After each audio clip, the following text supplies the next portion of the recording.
एक समय की बात है। मेघालय के एक छोटे से गांव में एक व्यापारी रहता था। उसकी आय का एकमात्र साधन उसकी दुकान थी। उसका इकलौता बेटा था बयन। बयन अब बड़ा हो रहा था। वह बहुत ही आज्ञाकारी था, परंतु अभी वह इतना बड़ा नहीं हुआ था कि अपने बारे में खुद ही निर्णय ले सके। व्यापारी विदुर था और उसकी पत्नी अपने बेटे को जन्म देने के बाद चल बसी। वह व्यापारी दिनों दिन बूढ़ा होता जा रहा था और उसे हमेशा ही यह डर लगा रहता कि पता नहीं कब उसके सांस रुक जाए। इसलिए एक दिन उसने अपने बेटे को बुलाकर कहा, बयन मेरे प्रिय पुत्र, वह दिन कभी भी आ सकता है जब मैं अचानक संसार से विदा ले लूं। तब तुम्ही को दुकान संभालने पड़ेगी। जो भी हो तुम कड़ी मेहनत करना, नहीं तो तुम अपने भरण पोषण का इंतजाम नहीं कर पाओगे। मैं चाहता हूँ कि तुम्हारा जीवन सुखी हो, इसलिए तुम्हें वादा करना होगा कि तुम मेरे 3 वचनों का पालन करोगे। क्या तुम कर पाओगे? आज्ञाकारी बयन ने कहा, जरूर पिताजी, आप कहिए मुझे क्या करना होगा। तब पिता ने कहा, पहला वचन, घर और दुकान के बीच में धूप में नहीं चलना। दूसरा वचन, दोपहर के खाने में केवल चावल ही खाना। और तीसरा वचन, जब भी तुम विवाह करो तो हर सप्ताह एक नई पत्नी लेकर आना। एक आज्ञाकारी बेटे की तरह बयन ने अपने पिता के तीनों वचनों को पालन करने की स्वीकृति दे दी। किंतु उसने अपने पिता से कहा कि मैं आपके सभी वचनों का पालन करूंगा। मुझे यह समझ में नहीं आ रहा कि इससे मेरी सहायता कैसे होगी। तब पिता ने कहा, वक्त आने पर तुम्हें सब कुछ समझ में आ जाएगा। अभी तुम्हें चिंता करने की जरूरत नहीं है। वह व्यापारी अधिक दिनों तक जीवित नहीं रहा। एक दिन दुकान से लौटते ही उसकी मृत्यु हो गई। गांव की प्रथा के अनुसार उसका अंतिम संस्कार कर दिया गया। बयन अब बड़ा हो चुका था। उसे पिता के दिए हुए तीनों वचन याद आ गए। घर और दुकान के बीच में धूप में नहीं चलना। बयन को यह समझ में नहीं आया कि उसके पिता का क्या तात्पर्य था। दुकान घर से बहुत दूर नहीं थी, इसीलिए घर से दुकान तक पूरी गली में उसने तिरपाल की छत बनवा दी। इससे पूरी गली में घर से दुकान तक छाएं हो गई और दिन में किसी भी समय उसे दुकान तक धूप में नहीं जाना पड़ता था। यह तिरपाल की छत बनवाने में उसका काफी धन खर्च हो गया। इसलिए बयन के दोस्त भी उसकी इस फिजूल खर्चे पर उसका मजाक उड़ाने लगे। बयन सिर्फ इतना ही कहता कि मैं तो अपने पिता को दिए हुए वचन का पालन कर रहा हूँ।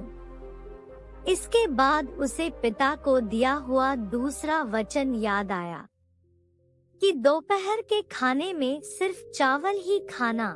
बयन को इसका पालन करने में ज्यादा मुश्किल नहीं हुई, परंतु कुछ ही दिनों में वह इसे उगाने लगा। कभी उसके दोस्तों ने उसे अपने घर भोजन पर निमंत्रण दिया तो उसने वह निमंत्रण ठुकरा दिया। वह मन ही मन सोचता कि अगर उन्होंने चावल के अलावा कुछ और परोस दिया तो मैं अपने पिता को दिए हुए वचन का पालन नहीं कर पाऊंगा। उसने कभी भी अपने दोस्तों को पिता को दिए हुए वचन का रहस्य नहीं बताया। अब बारी थी तीसरे वचन की, जब बयन ने अपना विवाह करने का निर्णय लिया। अनेक अविवाहित लड़कियों के माता पिता उसके पास विवाह का प्रस्ताव लेकर आए, लेकिन बयन की शर्त सुनकर वह हैरान रह गए। बयन उनसे कहता कि मैं आपकी बेटी से शादी तो करूंगा, किंतु केवल 1 सप्ताह के लिए ही वह मेरी पत्नी रहेगी। लड़की के पिता यह सुनकर क्रोधित हो जाते और निराश होकर वापस चले जाते। बयन की इस अजीब सी शर्त से दुखी होकर लड़कियों के पिता दूर ही रहने लगे। जल्दी ही पूरे शहर में वह मजाक का एक कारण बन गया। उसी शहर में रहने वाली एक लड़की थी मरियम।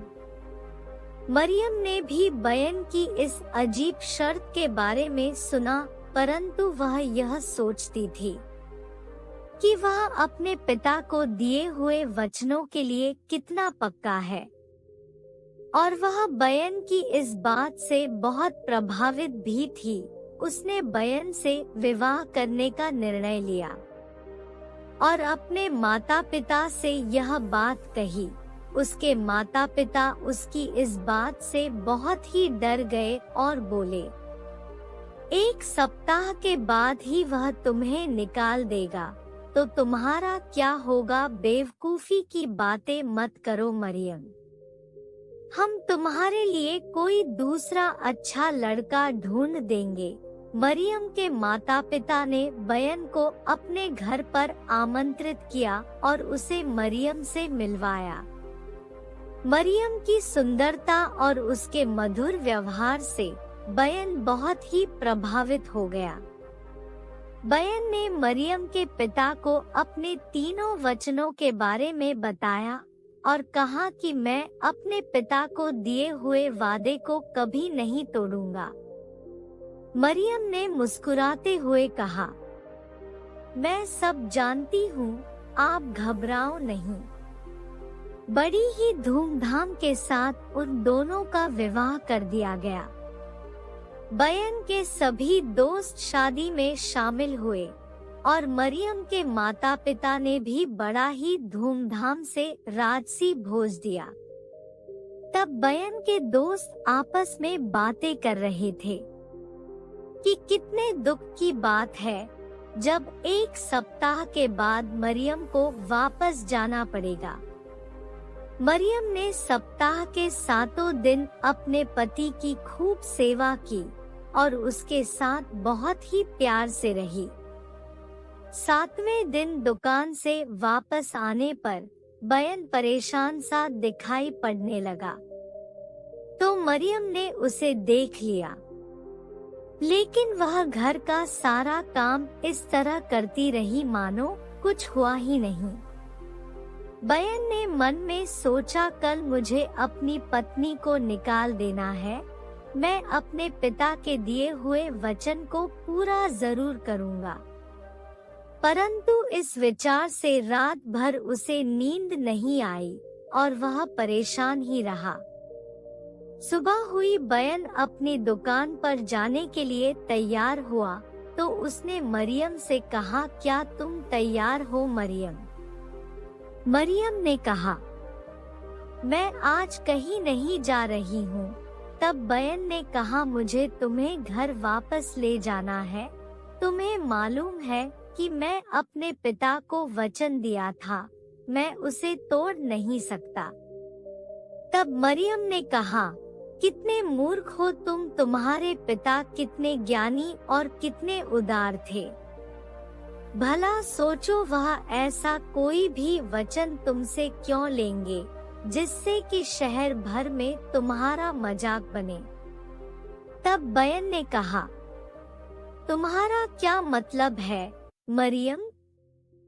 तब मरियम ने कहा, सुनो, जब तुम्हारे पिता ने कहा कि तुम्हें धूप में दुकान पर नहीं जाना है, तो उनका मतलब था कि तुम सूर्य उदय से पहले अपनी दुकान खोल दो और सूर्य अस्त के बाद ही उसे बंद करके घर लौटो।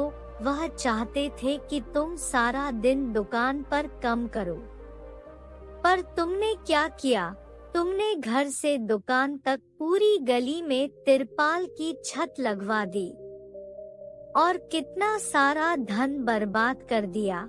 तुम भी कितने बड़े मूर्ख निकले।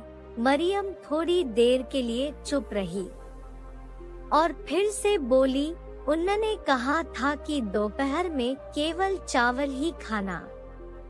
ठीक है ना, क्योंकि वह जानते थे कि चावल बहुत ही जल्दी तैयार हो जाते हैं और हजम करने में भी आसान रहते हैं।